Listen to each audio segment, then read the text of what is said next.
Hello everyone. ये ancient history की old NCERT है क्लास 11th की। तो आज हम लोग स्टार्ट करेंगे चैप्टर 3 जो है type of sources and historical construction.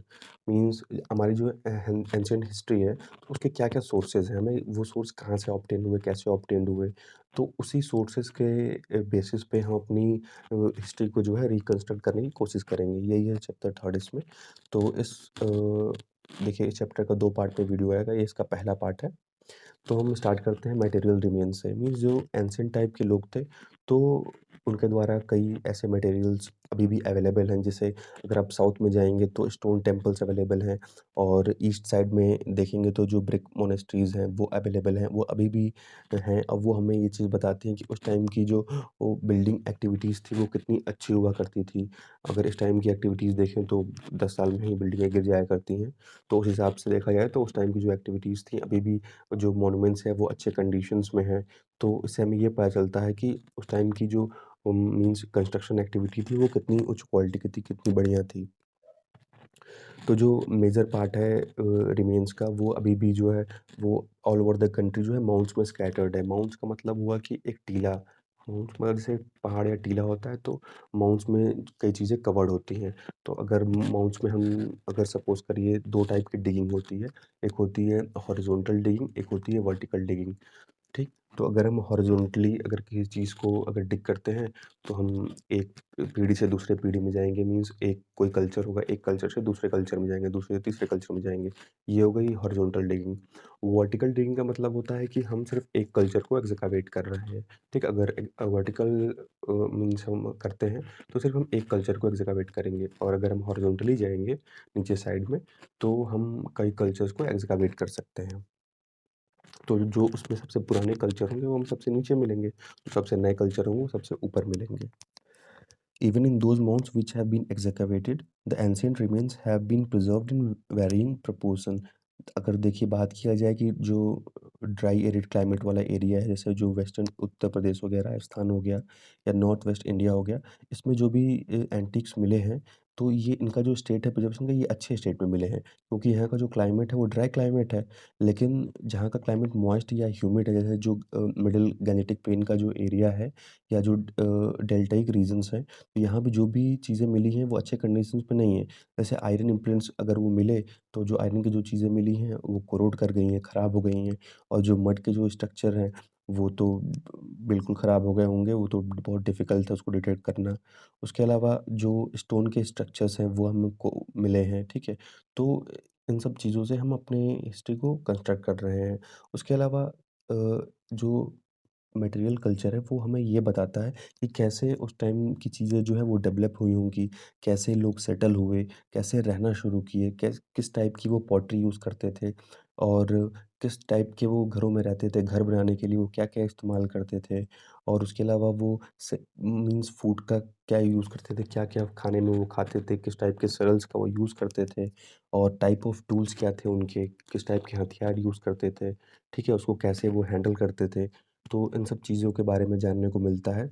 और बात करें तो some people in South India buried along with the dead. जैसे साउथ इंडिया में कुछ लोगों को जो डेड लोग थे उनके साथ ही बरी कर दिया गया। उनके जो सामान थे, हथियार थे, उनके वेपन, पॉटरी, जो उनके और अदर बिलॉन्गिंग्स थी, उनके सामान वगैरह थे, तो उसके साथ ही उनकी बॉडी को दफना दिया जाता था, ठीक है? और उसके बाद दफनाने के बाद जो है एक बड़े-बड़े पत्थरों से उनको जो है घेर दिया जाता था। तो इसी स्ट्रक्चर को हम बोलते थे मेगालिथ्स। तो आप इस फ़ोटो में देख सकते हैं, जैसे यहाँ पे बरी किया जाता था, और साइड-साइड में जो है बड़े-बड़े पत्थरों से इनको घेर दिया जाता था। ठीक है? तो इसी स्ट्रक्चर को हम बोलते हैं मेगालिथ्स। देखिए जो साइंस हम हमारी हेल्प करता है इस चीज़ को डिग करने में, ओल्ड माउंट्स को in a systematic manner in successive layers, and to form a idea of this material life is called archaeology. तो जो साइंस जिस साइंस की हेल्प से हम इन सब चीज़ों की स्टडी करते हैं, उसके मटेरियल लाइफ से कल्चरल लाइफ के बारे में जानते हैं, उसी को हम बोलते हैं आर्कियोलॉजी। अब देखिए, इसमें आर्कियोलॉजी में सबसे इम्पोर्टेंट पार्ट प्ले करता है हमारा radio carbon dating. Radio carbon dating जो है वो कार्बन 14 की हेल्प से किया जाता है। कार्बन 14 जो है वो एक रेडियो एक्टिव आइसोटोप है कार्बन का, ठीक है? जो कि सभी लिविंग ऑब्जेक्ट, जो भी लिविंग ऑब्जेक्ट्स हैं, ये सभी लिविंग ऑब्जेक्ट्स में कार्बन 14 होता है, ठीक है? ये देखिए जब तक हम जीवित हैं, जब तक हम ज़िंदा हैं, तब तक तो कार्बन फुट हमें कहीं न कहीं फूड के अलावा या एयर के अलावा मिल जाता है। लेकिन जैसे ही बॉडी डेड हो जाती है, तो क्या होता है कि अब धीरे-धीरे कार्बन 14 जो है वो बॉडी से डिके करने लगता है। तो उसी डिकेइंग को कैलकुलेट किया जाता है रेडियोकार्बन डेटिंग से। तो उस डिकेइंग जब ये कैलकुलेट किया जाएगा कि इस बॉडी से कितना का C14 रिलीज़ हो चुका है। जितना C14 रिलीज़ हुआ होगा, तो उसी हिसाब से ये निकाला जा सकता है कि इस पर्टिकुलर चीज़ की कितनी लाइफ़ रही होगी, ये चीज़ कितनी पुरानी है। The history of climate and vegetation is known through an examination of plants residues and especially through pollen analysis. अब देखिए जब जो अगर हम क्लाइमेट और वेजिटेशन की बात करें, अगर पुराने टाइम के हम क्लाइमेट या उस टाइम के वेजिटेशन के बारे में जानना चाहते हैं, तो हम प्लांट्स रेसिड्यू की स्टडी करते हैं। खासकर जो पॉलन ग्रेन्स होते हैं, जैसे प्लांट्स जो फ्लावर्स होते हैं, फ्लावर्स में पॉलन ग्रेन्स होते हैं। तो हम पॉलन ग्रेन की एनालिसिस करके, उसकी स्टडी करके हम ये जान सकते हैं कि उस टाइम का क्लाइमेट कैसा रहा होगा, उस टाइम का वेजिटेशन कैसा रहा होगा।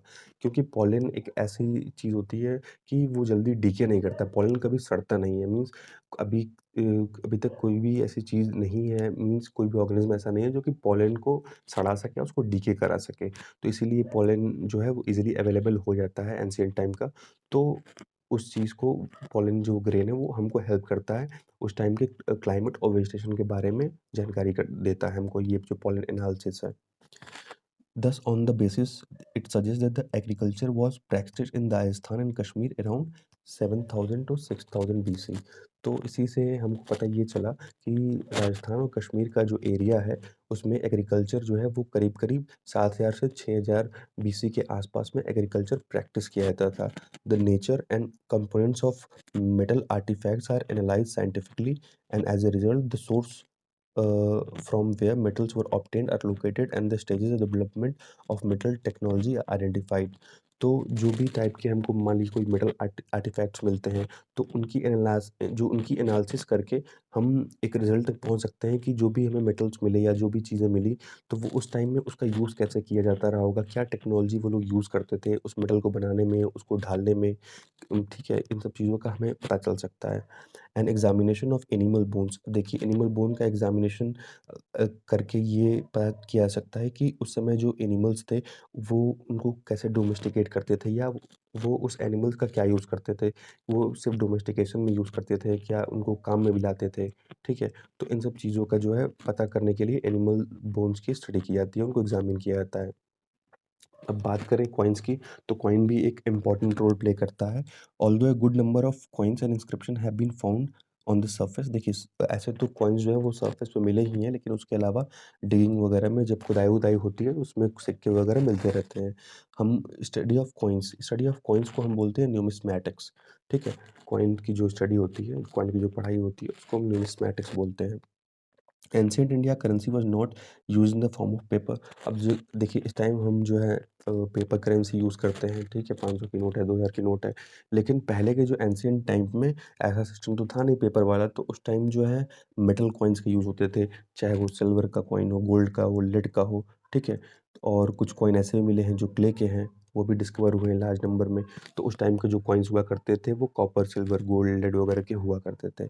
तो उस कॉइन से भी हमें बहुत जानकारी मिलती है कि उस टाइम मीन्स एंशिएंट टाइम के उस टाइम पीरियड में क्या सिस्टम रहा होगा, मीन्स कैसे वो लोग सामान एक दूसरे से खरीदते होंगे या बेचते होंगे, क्या करते होंगे, कैसे वो सिक्के का उपयोग करते होंगे। क्योंकि उस टाइम में देखिए कोई भी मॉडर्न बैंकिंग सिस्टम तो था नहीं एंशिएंट टाइम में। तो जो लोग थे वो क्या करते थे, वो पैसों को जैसे ब्रास के वेसल्स में या कोई भी मेटल का वेसल है तो उस वेसल में करके वो क्या करते थे, ज़मीन में दफना देते थे, ज़मीन में गाड़ देते थे उस चीज़ को, ताकि जब उनको ज़रूरत आए तो उस चीज़ को फिर डिग आउट कर सकें, यूज़ कर सकें। Many of these hoards containing not only Indian coins but also those minted abroad such as Roman Empire। जैसे क्या हुआ कि कुछ ऐसे कॉइन भी मिले हैं, वो तो मान लीजिए इंडिया से तो हैं ही, उसके अलावा कुछ ऐसे कॉइन मिले जो जिनका संबंध जो था वो रोमन एम्पायर से था, उनको भी डिस्कवर किया गया है। तो ऐसे कॉइन को जो है प्रिज़र्व किया गया है म्यूज़ियम में, जैसे कलकत्ता, पटना, लखनऊ, दिल्ली, जयपुर का म्यूज़ियम है, मुंबई, चेन्नई का म्यूज़ियम है। और many of the Indian coin जो हैं, वो हमें देखने को मिलते हैं नेपाल, बांग्लादेश, पाकिस्तान, अफ़गानिस्तान के रीजन में भी। जैसे कि जो दूसरे देशों के कॉइन्स हैं वो भी यहाँ मिले हैं और यहाँ जो इंडिया के जो कॉइन्स थे वो भी दूसरे कंट्रीज़ में मिले हैं देखने को। तो इसका मतलब इसका ये क्लियर हो जाता है कि ट्रेडिंग चलती थी। एक कंट्री से दूसरे कंट्री में, दूसरे से इससे कंट्री में, अलग-अलग कंट्रीज़ के बीच में जो है वो ट्रेडिंग का सिस्टम उस टाइम भी चलता था। तो ये कुछ कॉइन्स हैं आप देख सकते हैं, सिल्वर के कॉइन्स हैं, गोल्ड के कॉइन्स हैं, अलग-अलग कॉइन्स हैं, कुछ ब्रॉन्ज़ के कॉइन्स हैं। Our earliest coin contains a few symbols जो पुराने कॉइन्स थे उसमें शुरू-शुरू में स्टार्टिंग में तो सिंबल हुआ करते थे, लेकिन लेटर जो बाद में क्या हुआ कि कॉइन्स में से राजा के नाम होने लगे या भगवान की फ़ोटोज़ होने लगी, राजा के जो राजा थे उनकी फ़ोटोज़ होने लगी, ठीक है? These area where they are found indicate the region of their circulation और जहाँ वो पाए जाते थे तो उससे ये अंदाज़ा लगाया जाता था कि इस रीजन में इसका सर्कुलेशन होता रहा होगा। This has enabled us to reconstruct the history of several ruling dynasties, especially of the Indo-Greeks who came to India from North Afghanistan and ruled here in the 2nd and 1st century BC. तो इससे coins की देखिए study करके हम अपनी history को reconstruct कर सकते हैं और ख़ासकर इससे ये पता चला कि जो इंडो ग्रीक्स जो थे वो जो इंडिया आए वो कहाँ से आए तो वो आए थे नॉर्थ अफ़गानिस्तान से आए थे, ठीक है? 2nd और 1st सेंचुरी बीसी के आस-पास में, तो वो चीज़ हमें इससे पता चली। उसके अलावा since coins were used for purpose such as donations coins को एज़ ए डोनेशन भी यूज़ करते थे, as a mode of payment करने के लिए या मीडियम ऑफ एक्सचेंज यूज़ करते थे। जैसे कि आप हड़प्पन सिविलाइजेशन में देखेंगे, तो वहाँ पे तो बार्टर सिस्टम चलता था, वहाँ कॉइन्स का यूज़ करते नहीं थे। बार्टर सिस्टम जैसे सामान के बदले वो सामान का आदान-प्रदान करते थे। लेकिन बाकी उसके बाद के जो भी कल्चर्स आए उसमें मीडियम ऑफ एक्सचेंज जो था वो कॉइन्स था।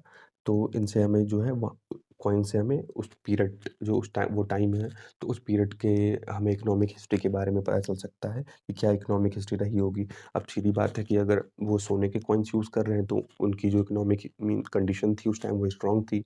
अगर वो ब्रास या कॉपर के यूज़ कर रहे हैं तो उनकी इकोनॉमिक कंडीशंस जो थी वो वीक थी। इससे हम ये अंदाज़ा लगा सकते हैं। Some coins were issued by the guilds of merchants कुछ कॉइन्स जो ऐसे थे, जो सुनार वगैरह गोल्डस्मिथ थे, उनके द्वारा इश्यू किए जाते थे। जो वहाँ के रूलर होते थे, उनसे परमिशन लेके, जो वहाँ के सुनार हैं या जो मर्चेंट्स वगैरह हैं, वो भी कॉइन इश्यू करते थे। तो ये हमें ये दिखाता है कि उस टाइम जो क्राफ्ट ऑफ कॉमर्स था, वो बहुत एक इम्पोर्टेंट रोल जो है वो प्ले कर रहा था। Coins helped transaction on a large scale and contributed to trade. We get the largest number of coins in post Maurya times. तो जो कॉइन्स है वो ट्रांज़ैक्शंस में हेल्प करता था लार्ज स्केल में और ट्रेड वगैरह में भी हेल्प करता था। और उसके अलावा हमें पोस्ट मौर्य टाइम्स में जो है सबसे ज़्यादा नंबर ऑफ कॉइन्स देखने को मिलते हैं। अ, और ये जो कॉइन्स थे ये lead, tin, copper, bronze, silver और गोल्ड के बने हुए थे। Gupta issue largest number of gold coin देखिए सबसे ज़्यादा जो गोल्ड कॉइन है वो गुप्ता पीरियड के टाइम में इश्यू किया गया था। All this indicate that trade and commerce flourished specially in post Maurya and a good part of Gupta times. तो इससे हमें ये पता चला कि जो ट्रेड और कॉमर्स था वो सबसे ज़्यादा सबसे फ्लरिश्ड किया पोस्ट मौर्य मौर्य टाइम में और गुप्ता टाइम में भी ये चीज़ फ्लरिश्ड किया। तो ये गुप्ता टाइम में आपको ज़्यादा सोने के सिक्के देखने को मिलेंगे। But the fact that only a few coins belonging to post-Gupta time have been found indicates the decline of trade and commerce in that period. और लेकिन देखिए जो पोस्ट गुप्ता टाइम है वहाँ पे हमें बहुत कम सिक्के देखने को मिले हैं, तो ये इंडिकेट कर रहा है कि उस समय धीरे-धीरे जो ट्रेड और कॉमर्स है, उस पीरियड में वो धीरे-धीरे डिक्लाइन करने लगा।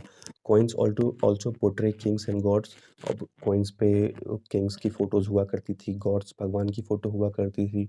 उसके अलावा कंटेन्स रिलीजियस सिंबल्स जैसे रिलीजियस सिंबल्स भी हुआ करते थे, स्वास्तिक का निशान हो गया या ओम का निशान हो गया।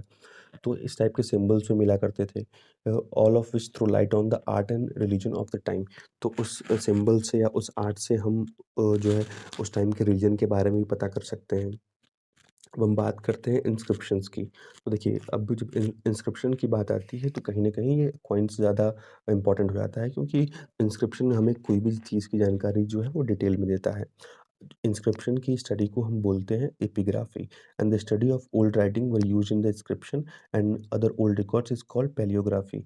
और जो ओल्ड रिकॉर्ड्स की जो स्टडी है उसको हम पैलियोग्राफी बोलते हैं।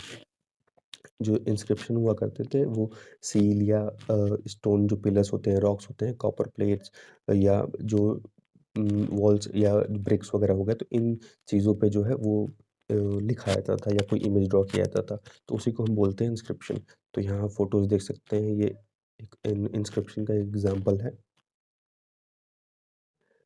इन the country as a whole the earliest inscription were recorded on stone. देखिए शुरू-शुरू में जो जो इंस्क्रिप्शन मिले वो पत्थर के मिले, क्योंकि सीधी बात है स्टोन की चीज़ें होंगी तो वो डिके तो करेंगी नहीं, वो कई दिन तक रहेंगी। लेकिन जो पेपर वगैरह पे जो चीज़ें मिली हैं वो कहीं न कहीं क्या होता है कि वो डिग्रेड करने लगती हैं। But in the early century of the Christian era, copper plates began to be used for this purpose. लेकिन जब क्रिश्चियन एरा के जब शुरुआत हुआ तो उस टाइम में कॉपर प्लेट्स का जो यूज़ है वो ज़्यादा होने लगा। Even then, the practice of engraving inscription on stone continued in South India on a large scale. और देखेंगे साउथ इंडिया में एक मीन्स इंस्क्रिप्शन वाला जो ये काम था ये हमें साउथ इंडिया में ज़्यादा देखने को मिलता है। जो चीज़ ये लोग स्टोन का यूज़ करते थे यहाँ पे इनकाविंग वगैरह करने के लिए। The earliest inscription were written in Prakrit language. जो शुरू-शुरू के हमें जो इंस्क्रिप्शन मिलते हैं वो हमें मिलते हैं प्राकृत लैंग्वेज में, जो कि 3rd सेंचुरी बीसी के आस-पास के हैं। उसके बाद Sanskrit was adopted as an epigraphic medium in the 2nd century AD. उसके बाद 2nd सेंचुरी एडी में संस्कृत को अडॉप्ट कर लिया जाता है। And its use became widespread in the 4th and 5th century. और 4th और 5th सेंचुरी आते-आते संस्कृत जो है वो धीरे-धीरे फैलने लगती है। Even then Prakrit continued to be employed. लेकिन उस टाइम भी जो है प्राकृत का यूज़ अभी बंद नहीं हुआ होता है, प्राकृत भी चलता रहता है साथ ही। Inscription begin to be compose in regional languages in the 9th and 10th century. उसके बाद देखेंगे कि 9th और 10th सेंचुरीज़ में जो भी इंस्क्रिप्शन लिखे जा रहे थे, वो वहीं के रीजनल लैंग्वेज में हुआ करते थे। और most inscription bearing on the history of Maurya, post Maurya and Gupta times have been published in a series of collection. देखिए जो भी ये मौर्य टाइम के या पोस्ट मौर्य टाइम के या गुप्ता टाइम के जो भी हमको इंस्क्रिप्शन मिलते हैं, तो उनको पब्लिश किया गया है एक सीरीज़ ऑफ कलेक्शंस में। इसका नाम है कॉर्पस इंस्क्रिप्टोनियम इनकार्डियम। तो इसमें ये पोस्ट मौर्य और मौर्य और गुप्ता टाइम के जो इंस्क्रिप्शंस हैं इनको पब्लिश किया गया है। बात करें अगर हड़प्पन इंस्क्रिप्शंस की, तो अभी तक देखिए हड़प्पा इंस्क्रिप्शन को डेसिफर नहीं किया जा सका है, क्योंकि उनका जो वो लिखने का तरीका था वो पिक्टोग्राफिक स्क्रिप्ट में लिखते थे, ठीक है? पिक्चर के फॉर्म में उनकी स्क्रिप्ट हुआ करती थी और उसको अभी तक हम डेसिफर नहीं कर पाए हैं, उसको समझ नहीं पाए हैं कि वो लिखा क्या है। In which ideas and objects were expressed in the form of picture. तो पिक्टोग्राफिक स्क्रिप्ट का मतलब होता है कि वो जो लिखावट होती है वो पिक्चर के फॉर्म में होती है। Ashokan inscription were engraved in the Brahmi script. जो अशोका के हमें इंस्क्रिप्शन मिले हैं वो ब्राह्मी स्क्रिप्ट में मिले हैं, जो लिखा गया है लेफ्ट से राइट में। But some were also incised in the Kharoshthi script. कुछ-कुछ जो अशोका के जो इंस्क्रिप्शन मिले हैं वो खारोष्ठी में मिले हैं, जिसको लिखा जाता था राइट से लेफ्ट में। तो यहाँ ये जो फ़ोटो देख रहे हैं ये है हड़प्पा के सिविलाइज़ेशन हड़प्पा के टाइम की ये स्क्रिप्ट है। तो ये जो है ये पिक्टोरियल फ़ॉर्म में है, यहाँ आप 3 इमेजेस देख सकते हैं। तो पिक्चर के फ़ॉर्म में ये लोग लिखते थे, लेकिन अभी तक इस चीज़ को हम डिसिफ़र नहीं कर पाए हैं कि ये क्या लिखा हुआ है। The earliest inscription are found on the seals of Harappa belonging to about 2500 BC. जो अर्लीस्ट इंस्क्रिप्शन मिला है तो वो हड़प्पा के जो सील्स हैं उस पे मिला हुआ है, जो करीब-करीब ये अंदाज़ा लगाया जाता है कि वो 2500 बीसी के आस-पास का है। ठीक है? लेकिन अभी डिसिफ़र नहीं किया जा सका है। जो अभी सबसे ओल्डेस्ट एन्क्रिप्शन डिसिफर किया गया है, वो इश्यू किया गया था अशोका के द्वारा 3rd सेंचुरी बीसी में, ठीक? उसके बाद देखेंगे तो 14th सेंचुरी एडी के आसपास 2 अशोकन पिलर इंस्क्रिप्शन जो है वो फाउंड बाय फिरोज़ शाह तुगलक के द्वारा। एक जो है मेरठ में और दूसरा जो है टोपरा हरियाणा में। तो फिरोज़ शाह तुगलक ने क्या किया, उन दोनों पिलर्स को वो उठा ले आए Delhi and asked the pandit two of his empire to decipher. और जो वहाँ के पंडित वगैरह थे उनसे कहा कि इस जो ये इंस्क्रिप्शन है इसको आप डिसिफर करिए, लेकिन वो लोग ऐसा नहीं कर पाए।